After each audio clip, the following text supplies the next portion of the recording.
শুভ সন্ধ্যা।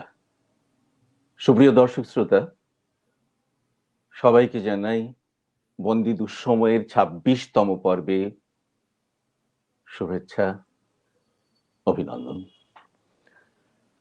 আজকে আমরা যথারীতি শনিবারে বন্দি দুঃসময়ের প্রতি পর্বে যেমন একজন গুণীজনের সঙ্গে থাকি, তাদের কবিতা আবৃত্তি করে থাকি এবং তার সঙ্গে আলাপচারিতেও আমরা থাকি, ঠিক আজকে যে কবিকে নিয়ে আমরা হাজির হচ্ছি, তিনি আমাদের দেশের অত্যন্ত খ্যাতিমান কবি, নিভৃতচারী এক কবি, অত্যন্ত শক্তিশালী কবি। কিন্তু যেহেতু তিনি কিছুদিন আগে প্রয়াত হয়েছেন, তার কবিতা নিয়ে আমরা আলোচনা করব, তার কবিতা থেকে আবৃত্তি শুনব। কিন্তু তার এই কর্মকাণ্ডের ভেতর দিয়েই তাকে আমরা খুঁজে পাবো। আমরা মনে করব আমাদের এই বন্দি দুঃসময়ের এই ২৬তম পর্বে কবি স্বয়ং উপস্থিত আছেন প্রতিটি মুহূর্তে, প্রতিটি সময়ে, আলাপচারিতায়, তার আবৃত্তির ভেতর দিয়ে, তার কর্মকাণ্ডকে মনে করিয়ে দিয়ে। আজকে আমাদের কবি শহীদ কাদরী, বাংলা সাহিত্যের অত্যন্ত শক্তিমান এক কবি, অত্যন্ত নিভৃতচারী, আড্ডাবাজ। এই শব্দটি যদি যথোপযুক্ত বলে মনে হয়, আরেকটি শব্দ বোহেমিয়ান, এই শব্দটিও যদি উচ্চারণ করতে হয় এবং তার সঙ্গে যদি কোনো কবিকে যুক্ত করতে হয়, তাহলে সেই কবি হচ্ছেন শহীদ কাদরী। কাদরী ভাই আমাদের এই বাংলাদেশের এই ঢাকা শহরের মানে এমন কোনো স্থান নেই যে তার বিচরণ হয়নি, সে মধ্যরাতে হোক কি ভোর রাতে হোক কি দিনের যে কোনো সময়ই হোক না কেন, এবং তার সঙ্গে বয়সের কোনো তারতম্য ছিল না, এমন সব মানুষজন তার সঙ্গী ছিলেন। সেই একেবারে তার থেকে অনেক অনেক অনুজ থেকে শুরু করে অগ্রজ অনেক অনেক কবি, লেখক, শিল্পী, সাহিত্যিক, এবং তার সঙ্গে নানা বয়সী যেমন ঠিক তেমনি নানা পেশার নানা রকম এই বিচিত্রমুখী মানুষের সঙ্গে যে মানুষটি সংযোগ রেখেছিলেন, উদার কণ্ঠে যিনি আত্মীয়তা গড়ে তুলেছিলেন, তিনি হচ্ছেন শহীদ কাদরী। আজকে তার প্রতি শ্রদ্ধা জানাই, গভীর শ্রদ্ধা জানাই, তাকে স্মরণ করি। এবং আপনারা দেখতে পাচ্ছেন আমাদের আবৃত্তি জগতের অত্যন্ত বরণীয় আবৃত্তি শিল্পী গোপন সাহা, সেই যুক্তরাষ্ট্রের নিউ ইয়র্ক থেকে যুক্ত হয়েছেন গোপন সাহা, যিনি দীর্ঘকাল এই বরণীয় কবির সান্নিধ্য পেয়েছিলেন এবং খুব কাছে থেকে তাকে দেখেছিলেন, তার কবিতার আবৃত্তি করেছিলেন, নানান সব বিষয়ের সঙ্গে যুক্ত ছিলেন। তাকে পেয়ে আমরা ধন্য। তার সঙ্গে যুক্ত থাকবেন সেই সুদূর বার্লিন থেকে আমাদের অত্যন্ত প্রিয় এক কবি, তিনি হচ্ছেন নাজমুন্নেসা পিয়ারী, যিনি অনেক কাছে থেকেই কবিকে পেয়েছিলেন দীর্ঘকাল। তিনি কবি, অনুবাদক, গবেষক, গণমাধ্যম কর্মী নাজমুন্নেসা পিয়ারী দেশে বিদেশে বিশেষ করে শিল্প সাহিত্যের অঙ্গনে একটি সুপরিচিত নাম। অনেকটা কাল সিদ্ধেশ্বরী গার্লস কলেজে অধ্যাপনা করেছেন এবং সেই কলেজের পড়াশোনা করার পরে আবার সেখানেই তিনি ঢাকা বিশ্ববিদ্যালয় থেকে বেরোবার পরে ওই কলেজে উনি অধ্যাপনা করেন এবং তার অনেক অনেক অনেক লেখালেখি আছে, গবেষণা গ্রন্থ আছে, কবিতার গ্রন্থ আছে, প্রেমে অপ্রেমে, এবং শহীদ কাদরীর কবিতা নিয়ে। হ্যাঁ হ্যাঁ, এটা কি ফেসবুকে একটু একটু কি দেখবেন যে ফেসবুকে যাচ্ছে কিনা, আমি শেয়ার করতে পারছি না। যদি আমি দর্শকদের কাছে ক্ষমা চেয়ে নিচ্ছি, আপনার কাছে ক্ষমা চেয়ে নিচ্ছি। হ্যাঁ হ্যাঁ হ্যাঁ হ্যাঁ, আমি পাচ্ছি না আপনার টাইম লাইনে, কারণ দর্শকদের কাছে যদি না যায়, আপনি কথাগুলো বলছেন, আমি জানি না যাচ্ছে কিনা, দেখেন তো হ্যাঁ একটু হ্যাঁ দেখ। হ্যাঁ, হ্যাঁ।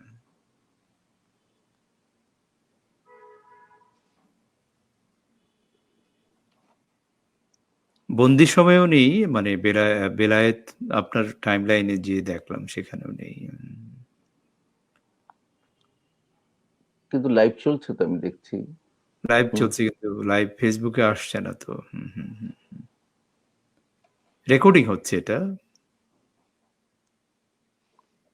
তাই? হ্যাঁ, দেখেন হ্যাঁ, আপনি আপনার ফেসবুকে টাইম লাইনে নাই তো। আপাকে ভাবিকে বলেন, দেখেন নাই, কমেন্ট পড়ছে না তো। আচ্ছা আমি দেখে নিই, অসুবিধা নেই। হুম, হ্যাঁ, না থাকার তো কারণ নেই, হঠাৎ কি হচ্ছে তাহলে? হ্যাঁ, অবশ্যই আমাদের যারা শুনছেন। আজকে খুব বিঘ্ন ঘটছে ইদানিং। হ্যাঁ, হ্যাঁ, হ্যাঁ।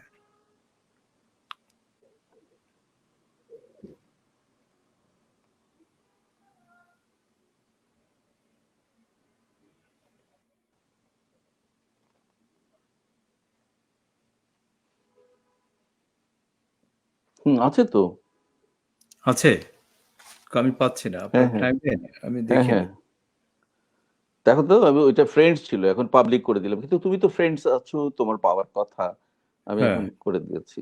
হুম, দেখো দেখো আপনার টাইম আছে। লাইনে যাবো। হ্যাঁ হ্যাঁ, আমার টাইমলাইন গেলেই পাওয়া যাবে। আমি সেখানে আরো অন্য ইয়ে তেও দেখছি, অন্যরা দেখতে পাচ্ছেন, কমেন্ট আছে। কই আমি পাচ্ছি না কেন, ঢুকতে পাচ্ছি না কেন, নাকি আমার সেটে আচ্ছা, সমস্যা? আমি কপি করে তোমার ইয়েতে দিয়ে দিই, ওই যে হ্যাঁ, তোমার, হ্যাঁ, প্লিজ। তাহলে বোধ হয়।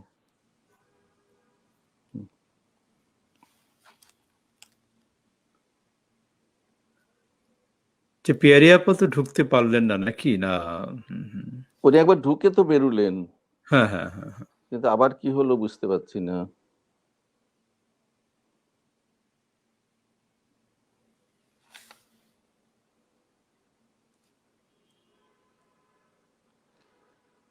এদিকে অনুষ্ঠান চলছে। হ্যাঁ, হ্যাঁ।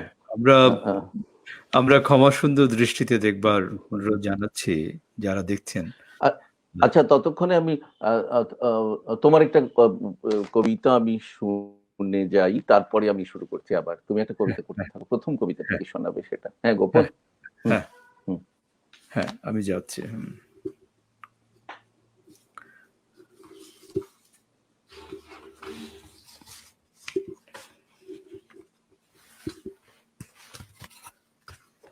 আমি যে কবিতাটি প্রথমেই পড়ব সেটি হচ্ছে প্রবাসের পংক্তিমালা। আপনি জানেন যে আমাদের আমাদের প্রিয় মানুষ, প্রিয় কবি শহীদ কাদরীর খুব ইচ্ছে ছিল যে আ শেষ পর্যন্ত দেশে চলে যাবার, দেশে যাবার, দেশকে ভালোবাসতেন এবং দেশকে ধারণ করতেন। এবং অভিবাসে এসে তার দীর্ঘ জীবনের অভিবাসী জীবনে তিনি মিলিয়েছেন বারবার দেশকে। সেই বিষয়বস্তু নিয়ে আমার চুম্বনগুলো ফিরিয়ে দাও অ্যা কাব্যগ্রন্থের একটি জনপ্রিয় কবিতা। আমার সৌভাগ্য হয়েছিল এই কবিতার এই কবিতাকে আমার আবৃত্তি অ্যালবামের নাম হয়েছিল এই কবিতা নামেই। প্রিয় কবি আমাকে সেই অনুমতি দিয়েছিলেন ২০১৩ তে এবং একটি বর্ণাঢ্য আ উদ্বোধনী অনুষ্ঠান হয়েছিল সেই অ্যালবামের। মানে নিউ ইয়র্কের সাহিত্য অনুরাগী মানুষেরা উপস্থিত ছিলেন আম লেখক ইমদাদুল হক মিলন এবং অনেকেই উপস্থিত ছিলেন। আবৃত্তি, কবিতা, কবি এবং সেই জনারণ্য অনুষ্ঠানে শহীদ ভাই আ আমাদের আমার সেই আ অ্যালবামটি উদ্বোধন করেছিলেন। আমি সেই কবিতাটি পড়ছি। দেখো, দেখো কি চমৎকার একটা চড়ুই! কি দারুণ কিচিরমিচির করছে আজ মার্কিনী ভাষায় এই মেঘভারা নত অন্তহীন দুপুর বেলায়। হে চড়ুই, আদলে গঠনে অবিকল তুমি দেখতে বাঙালি চড়ুইদের মতন। তোমার মুখে কি মানায় বন্ধু শ্বেতাঙ্গের এই বিবর্ণ বিদেশি ভাষা? বরং এদিকে এসো, তোমাকে শেখাই অ, আ, ক, খ। হে চড়ুই, বলো, বাংলা বলো, বাংলা যার সব শোনা। গচ্ছিত রেখেছি আমি নদীর জলের শব্দে, ছলো ছলো বয়ে যাওয়া স্রোতে, ইলিশ ও রোহিতের চোখে, গীতবিতানের শ্লোকে শ্লোকে, আর বাতাসে তরঙ্গ তোলা।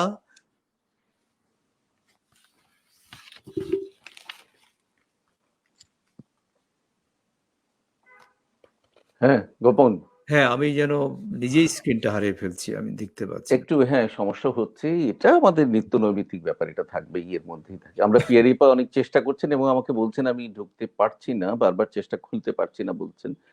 আচ্ছা, আমরা ওনাকে জানি না, বলছে ওখানে ক্লিক করছে তারপরে যাচ্ছে না। আচ্ছা, তুমি আরেকবার একটু ওনার সাথে যোগাযোগ করে দেখো, একটু গাইডলাইন দাও যাতে উনি হোয়াটসঅ্যাপেও আসতে পারেন, ওনাকে বলো। হ্যাঁ, আমি আচ্ছা। ততক্ষণে আহ শহীদ কাদের একটি কবিতা হচ্ছে অগ্রজের উত্তর। সেই কবিতাটি হচ্ছে, তার বড় ভাই ছিলেন শাহেদ কাদরি, সম্ভবত সেই শাহেদ কাদরিকে উপলক্ষ করেই লেখা, কিন্তু তার নিজের চরিত্রটা সেখানে ফুটে উঠেছিল। কিন্তু উনি যে বহেমিয়ান, উনি যে কখন কোথায় চলে যান সেই পরিচয় নিজেও জানতেন। পরিবার, বন্ধুজন তাকে যখন যিনি পেতেন তিনি তখন গুরুত্বপূর্ণ হয়ে উঠতেন, এবং সেই কারণেই এই যে বহির্মান একটি চরিত্র, হ্যাঁ, এই যে শ্রেষ্ঠশীল, সে এটার জন্য এটাতে হ্যাঁ, বোঝা আপনি যাচ্ছে, বের তাই হয়ে হচ্ছে। মেসেঞ্জারে যে লিঙ্কটা দিয়ে হুম, তো অগ্রজের উত্তর নামক যে কবিতাটি আছে সেখানে তাকে যেন খুঁজতে এলেন বাড়িতে কেউ, তিনি বলে দিলেন না শহীদ কাদরি তো বাড়ি নেই, সে কখন আসবে তার কোনো ঠিক ঠিকানা নেই। ঠিক এমনি একটি ব্যাপার, তার চরিত্রটি সেখানে ফুটে ওঠে। আমি সেই কবিতাটি আবৃত্তি করতে চাই শুরুতে। অগ্রজের উত্তর। না, শহীদ সে তো নেই, গোধূলিতে তাকে কখনো বাসায় কেউ কোনোদিন পায়নি, পাবে না। নিসর্গে তেমন মন নেই, তাহলে ভালোই হতো, অন্তত চোখের রোগ সযত্নে সারিয়ে তুলতো হরিৎ পত্রালি। কিন্তু মধ্যরাত্রি সশব্দ কড়া নাড়া, রুক্ষ হাতের নাড়ায় যেন দুঃসংবাদ, নিতান্ত জরুরি। আমাকে অর্ধেক স্বপ্ন থেকে দুঃস্বপ্নে জাগিয়ে দিয়ে তারপর যেন মর্মাহতের মতন এমন চিৎকার করে ভাই ভাই ভাই বলে ডাকে। মনে পড়ে সেবার দার্জিলিং এর সে কি পিছল রাস্তার কথা। একটি অচেনা লোক ওরকম ডেকে ডেকে খসে পড়ে গিয়েছিল হাজার হাজার ফিট নিচে। সব হয়ে দরজা খুলি এইভাবে দেখা পাই তার মাঝরাতে। হ্যাঁ, মাঝরাতে। জানি না কোথায় যায়, কি করে, কেমন করে দিন রাত কাটে। চাকুরিতে মন নেই, সর্বদাই রক্তনেত্র শোকের পতাকা মনে হয় ইচ্ছে করে উড়িয়েছে একরাশ চুলের বদলে। না না, তার কথা আর নয়, সেই বেরিয়েছে সকাল বেলায়, সে তো শহীদ কাদরি, সে বাড়ি নেই, শহীদ কাদরি বাড়ি নেই। এই হচ্ছে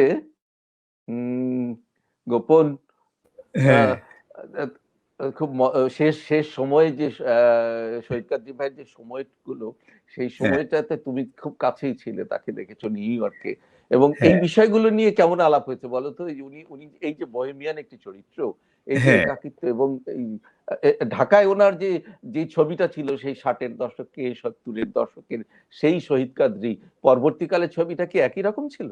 একই রকম। এবং আমি আচ্ছা। বলি যে হুম আহ, প্রায় দীর্ঘ 10 হুম। বছরের মতো তাকে তো মানে সপ্তাহে 3 দিন ডায়ালিসিস নিয়ে থাকতে হতো। আপনি জানেন যে কিডনি জনিত সমস্যার হ্যাঁ কারণে। হ্যাঁ হ্যাঁ, জানি জানি জানি, এবং সেটাই তার মধ্যেও দেখেছিলাম। কিন্তু একটি কবিতা সন্ধ্যা নামে একটি একটি কবিতার আসর করতেন, তিনি আয়োজন করতেন। এবং আমার মনে হয় যে কবিতা যে খুব শক্তিশালী একটা জিনিস, তার হুম, কাছ থেকে আমরা দেখেছি। এই পর্যায়ে আমি শুধু আপনাকে হুম, দুই একটি উদাহরণ দেব যে ব্যক্তিগতভাবে তার সাথে কিংবা যারাই আমরা কথা বলেছি নিউ ইয়র্কে, যারা থেকেছি বিভিন্ন হুম, ভাবে, আমি যদি ফোন করতাম একটু, শহীদ ভাই, হুম, তিনি ফোনটা যাদেরকে তিনি পছন্দ করতেন তাদের সাথে কথা বলতে খুব পছন্দ করতেন। আমি এমন কোনো দিন আচ্ছা, নেই যে একটিবার ফোন দিয়েছি শহীদ ভাইয়ের সাথে 10 মিনিট 5-10 মিনিট কথা বলে রেখে দিই, প্রয়োজনীয় কথা বলে, কবিতা প্রাসঙ্গিক হুম, ভাবে। দেখা গেছে যে 1 ঘন্টা, 1.5 ঘন্টা, 2 ঘন্টা ফোনেই কথা বলছি। আমি তখন শেষে হুম, বললাম, শহীদ ভাই আসলেই ভালো হতো, কি অযথা ফোন করলাম। কয়, হ্যাঁ তুমি এসো, হ্যাঁ এসেই কথা বলো। হুম, হুম, তো হুম, আমি বলি যে, মনে করেন সকালবেলা তার ডায়ালিসিস হয়েছে, হসপিটাল হুম, থেকে লোকজন এসে নিয়ে গেছে, আবার তিনি এসেছেন দুপুরে, একটু বিশ্রাম নিয়েছেন, ঘুমিয়েছেন। প্রয়োজনে দেখা গেছে যে আমাকে রাত্রি 10টায়ও আমাকে যেতে হয়েছে তার বাসায়, বলে আসো, কোনো অসুবিধা হুম, নেই। এমন একটি মানুষ ছিলেন। আর আড্ডা যাকে বলে, আসলে যেমন কবিতা সন্ধ্যার দিন, এবং হুম, তার মনে করেন যে 3 ঘন্টা ধরে আমরা কবিতা শুনছি, তার কবিতা, তার আলোচনা শুনছি, তিনি কথা বলতেন হুম। কবিতা বলার আগে। এরপরে তার আড্ডা হতো, তার আড্ডা হতো রাত্রি, গভীর রাত্রি পর্যন্ত। কি হলো আর বুঝতেই পাচ্ছেন, যারা শ্রোতা ছিলেন এখানে তারা সবাই শহীদ ভাইয়ের অনুরক্ত ছিলেন, কবিতার মানুষ ছিলেন। তিনিও খুব মজা পেতেন কথা বলে। কথা বলে এত ছানাতে। এত তথ্যবহুল, এত তত্ত্ব, এত জীবন ধর্মিক, মানে চেতনার জায়গাটা এত শক্তিশালী। মানে কবি যিনি, যে কবিকে আমরা দেখেছি, আমাদের সৌভাগ্য যে একজন কবি, আসলে তো কবি তো হাজার হাজার শত শত বছর পরে একজন হয়, আমরা তাকে দেখেছি। এটা সৌভাগ্য আমাদের। আপনি যেভাবে একদম। শুরু করলেন যে হুম, বাংলা ভাষার একজন একজন শ্রেষ্ঠ কবি, শক্তিশালী ৫০ কবি। হুম, দশকের, হ্যাঁ, হুম, দশকের পরে একদম। আমাদের। আমার আ আমি আমি একটা ব্যাপার বলি যে সৈয়দ কাদরী ভাইয়ের সঙ্গে আমার যে উনার যে ছবিটা আমি ১ম পেয়েছিলাম সেটা হচ্ছে বটু ভাই কায়েসদার কাছে। কায়েস আহমেদ, কথাশিল্পী কায়েস আহমেদ। বটু ভাই হচ্ছে গল্পকার, ঔপন্যাসিক। অত্যন্ত শক্তিমান তিনিও। আ আ মাহমুদুল হক, আখতারুজ্জামান ইলিয়াস, শওকত আলী, হ্যাঁ? উনাদের কাছ থেকে আমার সেই ছবিটা পাওয়া, এবং কারণ ওই সময়ের আমি পেয়েছিলাম ৭০ এর দশকের শেষ ভাগে তাদের। হ্যাঁ, যেহেতু কায়েস আহমেদ আমার অত্যন্ত আপনজন ছিলেন, আমার পরিবারের লোক ছিলেন, আমার ভগ্নিপতি ছিলেন। সেই হুম। সুবাদে আমাদের বাড়িতে আড্ডা হতো। আসাদ চৌধুরী, আখতারুজ্জামান ইলিয়াস, শওকত আলী এরা আসতেন। আর বটু ভাইয়ের সাথেও আমার ছোটবেলা থেকেই অত্যন্ত। তার সঙ্গে ফাঁকে ফোকরে পেতাম নির্মল দাকে, নির্মল ইন্দুগুণ। এই যে বাহ! এই মানুষগুলোর কথায় যখন চলে আসতো, আর কায়েসদা আমাকে নিয়ে সেই ছেলেবেলা থেকে নিয়ে যেতেন বিউটি বোর্ডিং এ। বাংলা বাজারের বিউটি বোর্ডিং এর সেই ও বাবা! সেই যে আ আ আ দোতলা বাড়িটা আমার আজও মনে আছে। সেই জায়গায় তার সঙ্গে ৭১ এর কিছু অত্যন্ত বেদনাদায়ক ঘটনা আছে। পরবর্তীকালে একজন আত্মহত্যা করেছিলেন, সেই গল্পটাও আমি জানি। আর তার আচ্ছা, সঙ্গে ওখান থেকে বেরিয়ে গিয়ে বাঁয়ে মোড় নিয়ে ডান দিকে বেরোলেই পানিয়াম বলে একটি রেস্তোরাঁ ছিল। সেখানে টোনাদা বলে একজন ছিলেন, হ্যাঁ? সেই হ্যাঁ, টোনাদার মুখেও আমি অনেক গল্প শুনেছি যে শহীদ কাজী ভাইয়ের অনেক এখানকার কথা। কিন্তু তখন উনি আসেন না। তখন উনি আ আ বাইরে থাকেন, মানে চলে গেছেন। সেই ওইখান থেকে, দেশের থেকে বাইরে আছেন। যার দরুন তাকে খুব অনুভব করতাম। কিন্তু যেই মানুষটিকে আমি দেখিনি, কিন্তু তার গল্প শুনে এত চেনা হতো, তার সঙ্গে যখন কবিতা পড়তাম আমি, মানে ওনার বইমেলায় যখন যেতাম, সেখান থেকে যখন আমি এতে পাই আরকি। এবং এই যে সময়টা, সেই সময়ের ছবিতেই আমার কাছে ফুটে ওঠে। কায়েসদা আরেকটা কাজ করতেন, আমাকে নিয়ে যেখান গুলোতে যেতেন, আড্ডা দেওয়ার যেই জায়গাগুলো ছিল, সেটা হচ্ছে বিউটি বোর্ডিং ছিল, হ্যাঁ, পানিয়াম ছিল, আ বাহ! আ তার সঙ্গে চৌরঙ্গি ছিল, বাংলা বাজারের মোড়ে চৌরঙ্গি ছিল। সাভার রেস্তোরাঁ ছিল, বুলবুল একাডেমির সেই ওয়াইজ ঘাটে, সেখানে ছিল। রেক্স রেস্তোরাঁ ছিল, সেই হচ্ছে জিন্না এভিনিউ, তৎকালীন বাহ! পরপর বঙ্গবন্ধু এভিনিউ, সেখানে ছিল। এই যে জায়গাগুলো, এবং আরেকটি জায়গার কথা শুনেছি, সেখানে আমি যাইনি, সেটা ছিল হচ্ছে নাইল ভ্যালি হোটেল, ঠাটারি বাজারে। হুম? আচ্ছা, সেটা আমি কখনো যাইনি। কিন্তু তার ওই সময় নাকি খুব তুখোড় আড্ডা হতো সেখানে। এই হ্যাঁ। যে জায়গাগুলো, সেই মানুষটা, তার সঙ্গে তার কবিতায় আ আমি সেই ছবিটা খুঁজতাম। পরবর্তীকালে এই মানুষটার সাথে আরে একবার উনি এসেছিলেন, কিন্তু আমার ওভাবে আর দেখা হয়নি, কিন্তু সেই অচেনা ব্যক্তিটিকে মনে হতো অনেক কাছের। তুমি যখন ঢাকায় আসতে এবং যখন তুমি ওই নিউ ইয়র্ক থেকে আমার সাথে ফোনে কথা বলতে শহীদ কাজী ভাই সম্বন্ধে বিভিন্ন সময়, আমার মনে হ্যাঁ, হতো যেন আমি মিশে যেতাম, মনে হতো যে আমার অনেক চেনা, আমার অনেক কাছের এক কবি। হ্যাঁ, হ্যাঁ। সুতরাং আজকে তার প্রতি আমরা শ্রদ্ধা জানাচ্ছি। তুমি অবশ্যই। এরপরে কি কবিতা শোনাবে, কোন কবিতাটা আচ্ছা, শোনাবে আপনি, বলো? আমরা যেহেতু হুম, শহীদ কাদ্রীময় আছি, শহীদ ভাইয়ের জীবনটা নিয়েই হুম, কথা বলছি। শহীদ ভাই হ্যাঁ, নিজেই তার কবিতায়, একটি কবিতায় বলে গেছেন তার নিজের সম্বন্ধে। আর মানুষটি এত বিনয়ী ছিল, এত বড় কবি, এত জ্ঞানী, এত বিদ্বান একটা মানুষ ছিলেন। কিন্তু তার মধ্যে একটা নিরহংকার ভাব ছিল সব সময়, সেটা চর্চা একদম করতেন। একদম। একদম যিনি মনে মনে করেন যে যার বন্ধু ছিল শামসুর রহমান কিংবা আসাদ চৌধুরী কিংবা যে কবিদের আপনি নাম বললেন, বাংলা সাহিত্য এবং ভাষার একজন মানে স্বনামধন্য যারা ছিলেন, কিন্তু হুম, আবার যারা কিছুই জানতো না, যারা কিছুই বুঝতো না, তাদেরও তিনি নেতা ছিলেন। একটা লিডারশিপ, যেটা নেতৃত্বের যে গুণাবলী, সেটা কিন্তু তার মধ্যে ছিল। এবং তিনি কিন্তু সবাইকে বুকে টেনে নিতেন, যার জন্য হুম, উনি এই আড্ডাগুলো জমিয়ে রাখতেন। এবং তিনি হুম, শ্রোতাকে খুব ভালোভাবে বুঝতে পারতেন। এবং নিজের যে হুম, বিনয়টা, তিনি সবসময় কিন্তু তার প্রাত্যহিক জীবনে সেটা তিনি চর্চা করে গেছেন। এই কবিতাটি তার হ্যাঁ, প্রমাণ, আপনি দেখেন। হ্যাঁ। আমরা জানি না পিয়ারি আপাকে পাচ্ছি না কেন, পিয়ারি আপা আবার আমি ফোন। অনেক চেষ্টা করে যাচ্ছি, উনি একবার সুন্দর ঢুকলেন, কথা বললেন, কিন্তু যখনই আমি শুরু করতে গেলাম ঠিক ওই সময়টায় উনি আর হ্যাঁ, উনি পাচ্ছেন না, যেটা আমাকে বললেন যে বলছেন। উনি আমাদের হুম, শুনছেন, কিন্তু উনি স্ক্রিনে আচ্ছা ওনাকে দেখতে আচ্ছা পাচ্ছেন। তো আমি আচ্ছা কবিতাটা আচ্ছা। পড়ি, শহীদ ভাইয়ের হুম, জীবন নিয়ে একটি কবিতা, হ্যাঁ একটি হ্যাঁ। উত্থান পতনের গল্প।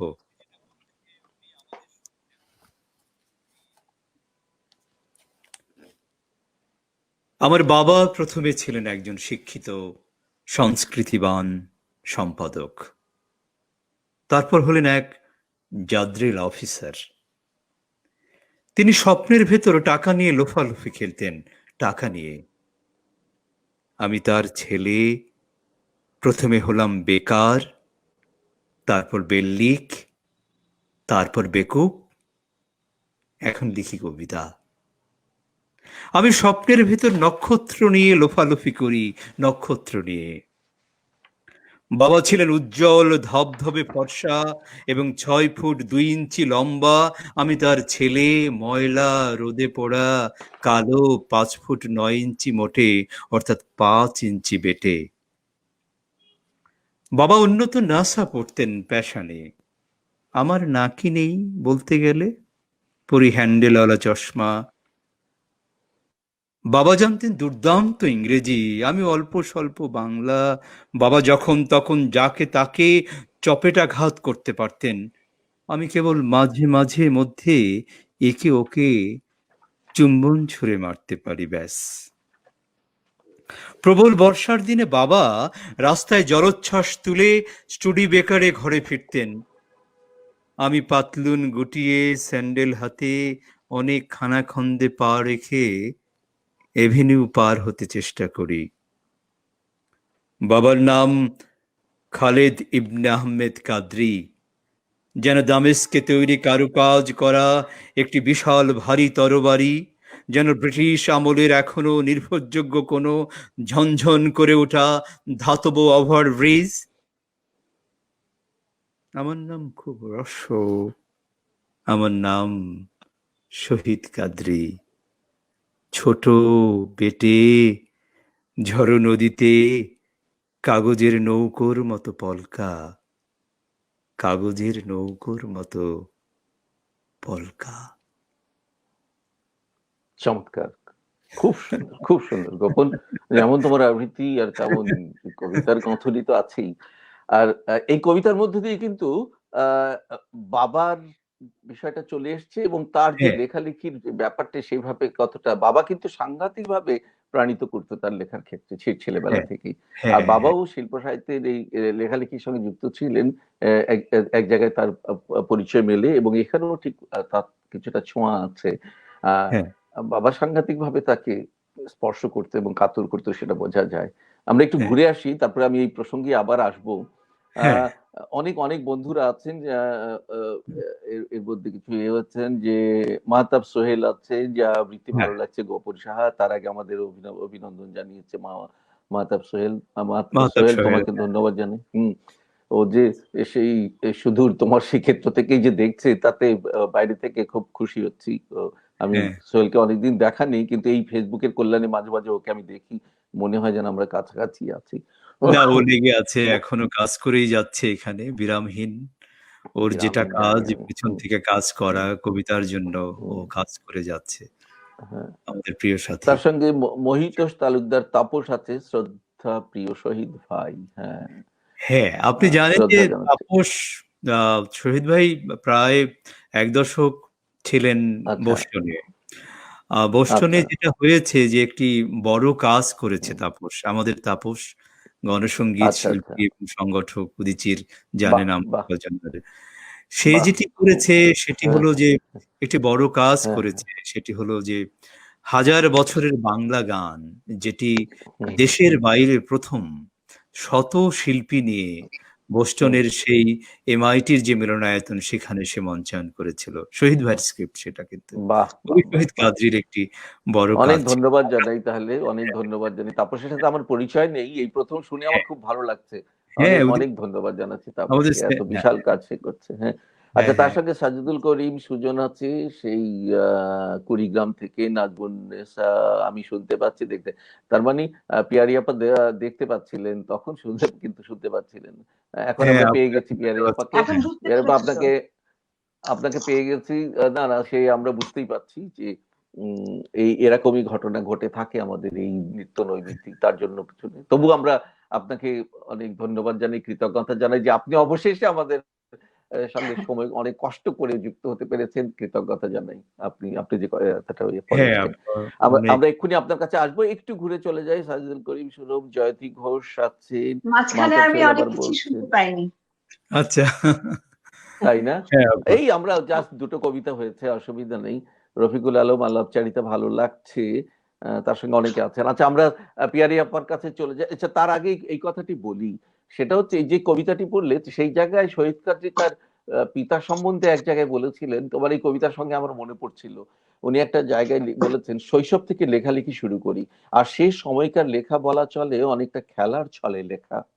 একদিন একটি কবিতা লিখে আব্বার কাছে যাই। আমি আব্বাকে বলি, আব্বা, আমি তো একটা কবিতা লিখেছি। তখন আব্বা বললেন, ঠিক আছে, আমাকে শোনাও। আমি তাকে কবিতাটি পড়ে শোনালাম। তিনি কবিতাটি শোনার পর কিছু জায়গা ঠিকঠাক করে দিলেন, যাকে বলে সংশোধন। সেই থেকে আব্বা আমার লেখালেখির উৎসাহ। সারা জীবন এই অনুভবটা ছিল শহীদ কাদরী ভাই। আচ্ছা, আমরা পিয়ারি আপার কাছে যেতে চাই। অনেক কষ্টে আমরা যে পেলাম, আমরা ধন্য হচ্ছি। আপা, আসলে ধন্য। আপ হ্যাঁ। আ আ আ আপনি তো এই মানুষটিকে, আজকের যে এই যে বাংলা সাহিত্যের একজন শক্তিশালী কবি শহীদ কাদরী, আপনি অনেক, অনেক গ্রন্থের গবেষণা করেছেন, অনেক লেখালেখি, অনেক শিল্প সাহিত্যের বিষয়ে কবিতা লিখেছেন, এবং বিভিন্ন রকম শিল্প সাহিত্যের নানা অঙ্গনে আপনি বিচরণ করছেন। এবং আ আ আপনার ক্ষেত্র যেমন দেশে, তেমনি দেশের বাইরেও সাংঘাতিকভাবে কাজ করে যাচ্ছেন, টান ব্যস্ততায়।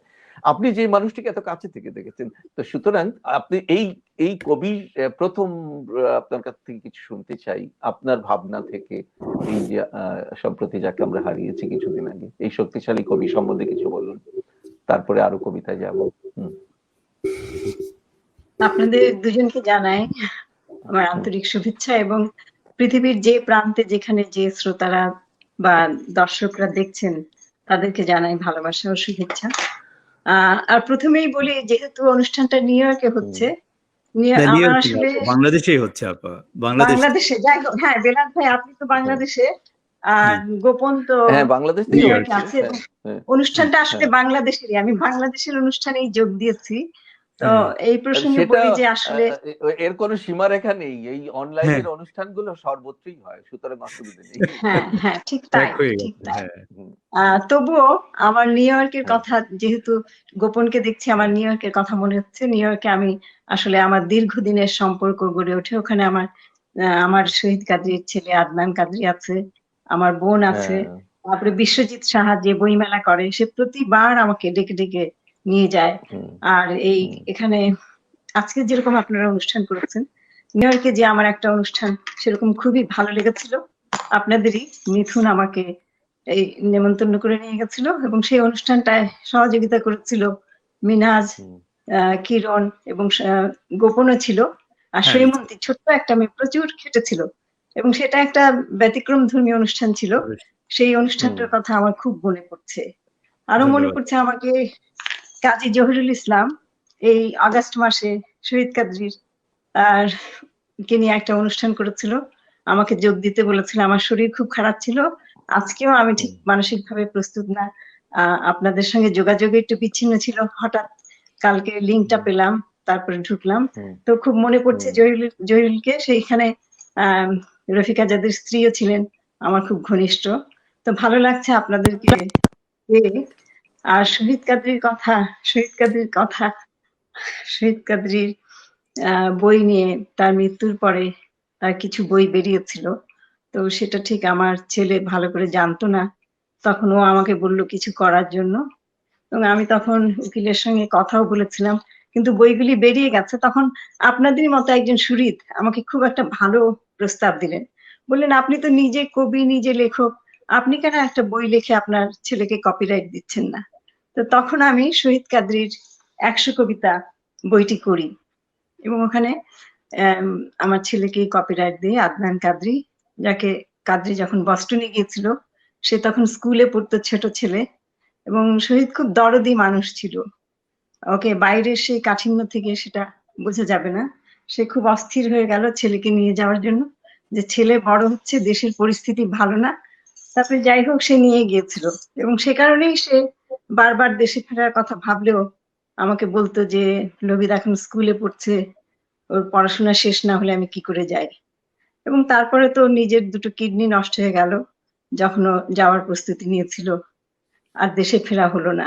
সেই কিন্তু তাকে যেই সম্মান দিয়ে দেশে তার দেহ নিয়ে যাওয়া হলো এবং প্রধানমন্ত্রী তাকে যে সম্মান দিয়েছেন, আমি সেটার জন্য খুব ভালো অনুভব করি যে সে অন্তত শেষ পর্যায়ে তার নিজের দেশে ফিরে যেতে পেরেছিল।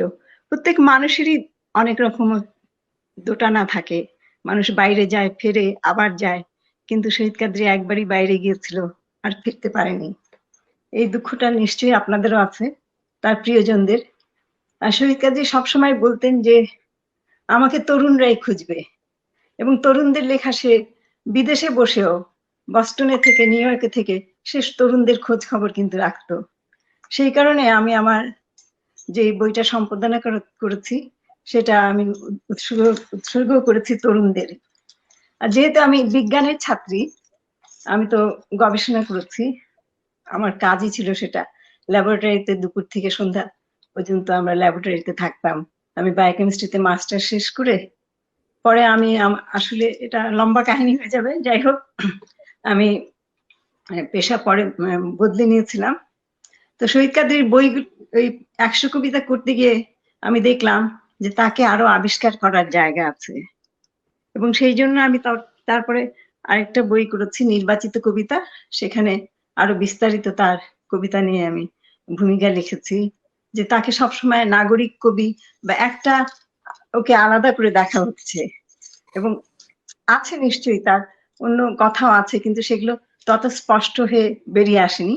তো সেগুলো আমি উপমা দিয়ে তার কবিতার থেকে বেছে বেছে সেগুলো বের করে সেগুলো দেখেছি। আপনারা যদি নির্বাচিত কবিতাটা পান তাহলে দেখবেন। খুব ভালো লাগছে বেলায়েত আপনার এই উদ্যোগ, আর আপনার এত আমি সেদিন আপনার অনুষ্ঠান শুনছিলাম, কারণ আজিজ ভাই আমার খুব প্রিয় মানুষ, ওনার একটা অনুষ্ঠান শুনছিলাম, আমার খুব ভালো লেগেছে আপনার সঞ্চালনা। জি আজিজ ভাই, আমাদের বঙ্গীয়তে তার সঙ্গে আমার খুব ভালো সম্পর্ক।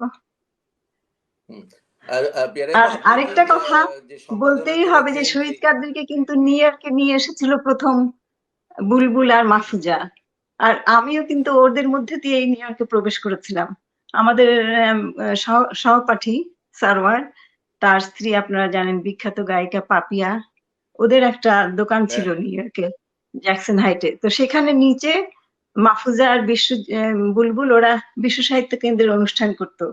তো আমার প্রথম বইটি যখন বের হয়, বইটি ছাপাও হয়নি, পাণ্ডুলিপি নিয়ে ওরা সেখানে একটা অনুষ্ঠানের আয়োজন করেছিল এবং সেখানে ঠিকানার সাইদুর রব ছিলেন, উনি আমাকে প্রস্তাব দিলেন ঠিকানায় লেখার জন্য।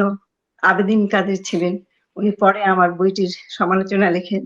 তো সবার কথা খুব মনে পড়ছে, খুব ভালো লাগছে। আপনারা কথা এগিয়ে নিয়ে যান, আবার আমি যোগ দেবো। হ্যাঁ হ্যাঁ হ্যাঁ, নিশ্চয়ই। অনেক অনেক অনেক ধন্যবাদ প্রিয়ারিয়াপা, আপনার মূল্যবান কথাগুলো শুনছিলাম। শহীদ কাজী আমাদের অত্যন্ত অত্যন্ত প্রিয় কবি। শুধুমাত্র একবার ওনার কবিতা যিনি পড়েছেন, ওনার সেই কবিতার গাঁথনিতে তাকে যে মানে মনের ভেতরে নাড়া দেবে না এমন ঘটনা ঘটেনি। এবং সেই কারণেই অনেকেই যারা, আপনি যে কথাটি বললেন, উনি দেশ থেকে বাইরে যাবার পরে উনি ফিরে আসার ব্যাপারে অত্যন্ত মানে ইচ্ছা ছিল পোষণ করে, কিন্তু আর আশা হয়ে ওঠেনি, নানা কারণে হয়ে ওঠেনি।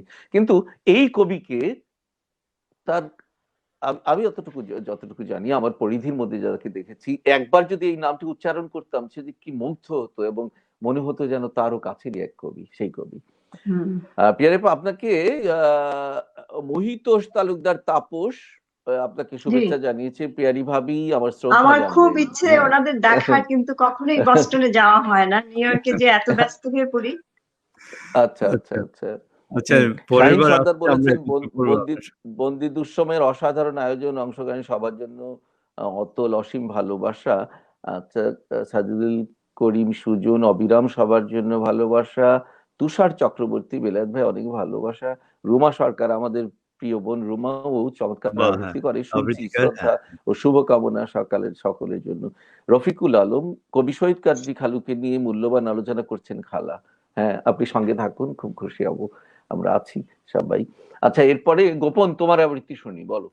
আচ্ছা, সেটি হচ্ছে যে আহ, এই কবিতাটা আমি এখনই পড়ে ফেলি, কারণ পিয়ারি আপার সামনে আমার, এবং আমার পিয়ারি আপা অনেকবার এসেছেন, অনেকবার দেখা হয়েছে, কিন্তু এই কবিতাটা আমার খুব ইচ্ছে ছিল যে পিয়ারি আপার সামনেই পড়ি এবং পড়ার পরে আপনার ওনার কমেন্টগুলো শুনবো।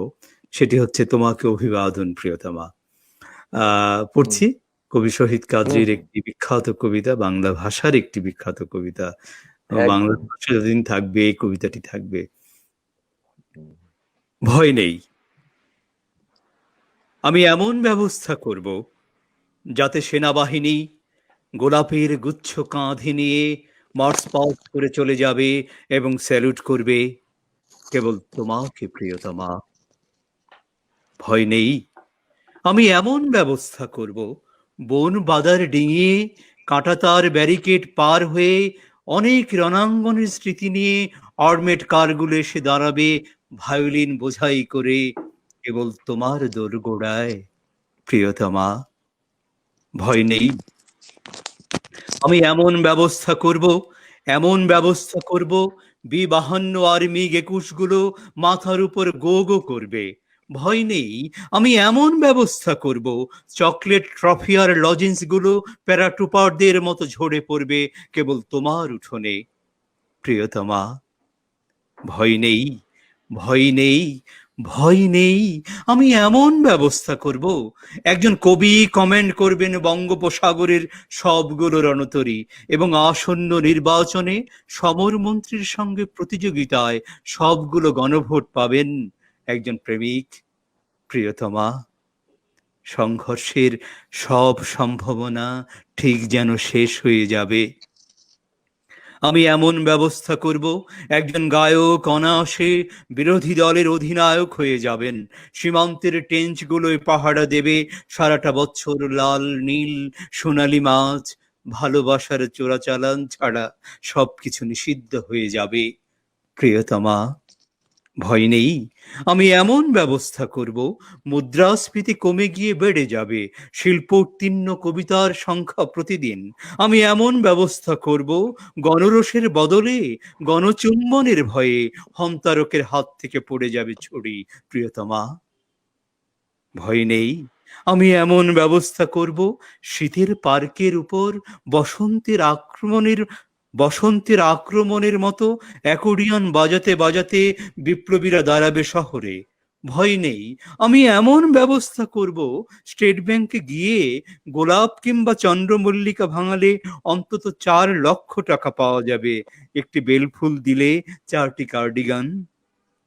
ভয় নেই, ভয় নেই, ভয় নেই, আমি এমন ব্যবস্থা করব, নৌ বিমান আর পদাতিক বাহিনী কেবল তোমাকেই চতুর্দিক থেকে ঘিরে ঘিরে নিশিদিন অভিবাদন করবে, প্রিয়তমা। বাহ, খুব সুন্দর, খুব সুন্দর, খুব সুন্দর, খুব চমৎকার। এই শহীদ কাদরী নাম নিয়ে সঙ্গে সঙ্গে যেই বিষয়টি চলে আসে, আমি শুরুতে বলেছিলাম দুটো শব্দ, সেটি কি? একটি বহেমিয়ান, আরেকটি হচ্ছে মহা আড্ডা। এই দুটো শব্দ যদি কোনো কবির সঙ্গে সংযুক্ত করতে হয়, সে হচ্ছে শহীদ কাদরী। এত চমৎকার আড্ডা দিতেন। আর কবিতার ক্ষেত্রে এই কবিতার লাইনটি উচ্চারণ করলে শহীদ কাদরী যেমন চলে আসে, ঠিক শহীদ কাদরীকে মনে করার সঙ্গে সঙ্গে যে কবিতার লাইন চলে আসে, সে হচ্ছে তোমাকে অভিবাদন প্রিয়তমা। এই চমৎকার কবিতাটি তুমি করলে, আমরা অত্যন্ত মুগ্ধ হয়ে শুনলাম। পেয়ারে আপা, আপনি এই কবিতাটির ব্যাপারে কিছু বলুন না।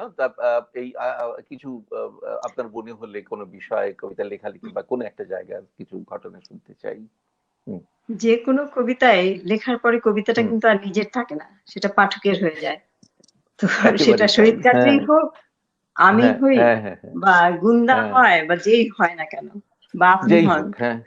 হ্যাঁ, তবে এই কবিতাটা সে সময় খুব আলোড়ন তুলেছিল। শহীদ কাদরী এই কবিতাটা লেখার পরে উত্তরাধিকারে চেপেছিল এবং সেখানে আমাকে উৎসর্গ করেছিল। আর তারপরে সে তোমাকে অভিবাদন প্রিয়তমা পুরো বইটাই আমাকে উৎসর্গ করে লিখেছিল, এবং সেই প্রথম প্রচ্ছদটা কাকতালীয় ভাবে আমারই করা। কারণ আপনারা জানেন তো শহীদ কিরকম আড্ডাবাজ ছিল, এবং সে তাকে তখন নারী বিমুখ বলা যায়, এবং সে বাড়িতে বলেছিল ভাই বোনদের সে বিয়ে করবে না, যে কারণে তার মায়ের কোনো গহনা ছিল না। আমার সঙ্গে যখন তার বিয়ে হলো তখন তার খুব দুঃখ যে কিছুই তো তোমাকে মায়ের কিছু দিতে পারলাম না। তো আমি অবশ্য আমি নিজেও খুব বিবাহ বিমুখ ছিলাম, কিন্তু সেই সময় সেই কাহিনী পরে বলবো না হয়। তো এখন হলো কি, এই কবিতাটা যখন সে লেখে বা ছাপা হয়, তারপরে আমি সেই সময় ফ্রেঞ্চ ক্লাস করতাম ওই আলিয়ান্স ফ্রান্সিসে। ওখানে ঢুকলেই ছেলেরা আমাকে দেখে ওরা সেই কবিতা আবৃত্তি করতো, আমাকে সেলিউট দিত, খুব দুষ্টুমি করতো। এবং এই কবিতাটা কবি সুমন শহীদ কাদরী যখন কলোনে আমি চাকরি করতাম তখন এসেছিল, তখন আমার ছেলেও খুব ছোট ছিল, ওরা এসেছিল, এবং কবি সুমন সেই সময় ছিল, ওদের দুজনের ভিতরে খুব বন্ধুত্ব হয়, ওরা সারাদিন রাত আড্ডা দিত, কারণ আমি অফিসে গেলে ওরা আড্ডা দিত। সুমন ওখানে তখন নিয়মিত কাজ করতো না।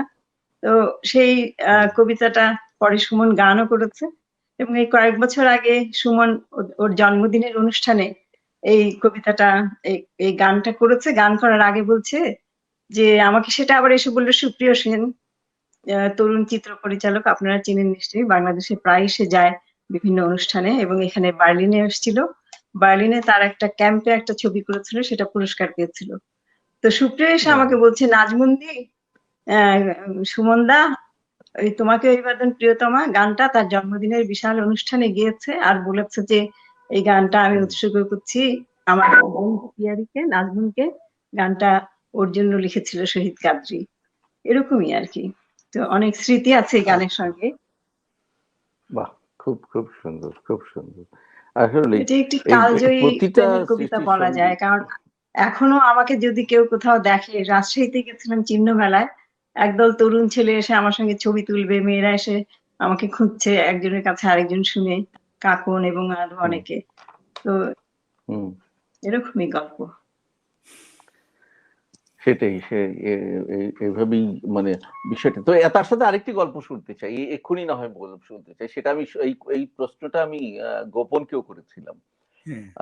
ঢাকা শহরের আনাজ কানাজ, পুরনো ঢাকা, যেখানে যেই মানুষটিকে ইট কাঠ পাথর প্রকৃতি গাছপালা চিনত শহীদ কাদরীকে রাত তারাত সেই ঋষি প্রহরেও, ঠিক বাইরের জগতেও কি সেই মানুষটাকে কি ঠিক সেই ছবিটা ঠিক ছিল সে জীবনের শেষ মুহূর্ত পর্যন্ত, মানে এরকমই ছিল কি সেই বহেমিয়ান, সেই ঘুরে বেড়ানো, আজ এখানে আছে তো কাল ওখানে, কোথায় আছে, কার কাছে কখন আছে, কিন্তু যখন যে মানুষটির কাছে ছিলেন সেই মানুষটি অত্যন্ত গুরুত্বপূর্ণ হয়ে দাঁড়ায়।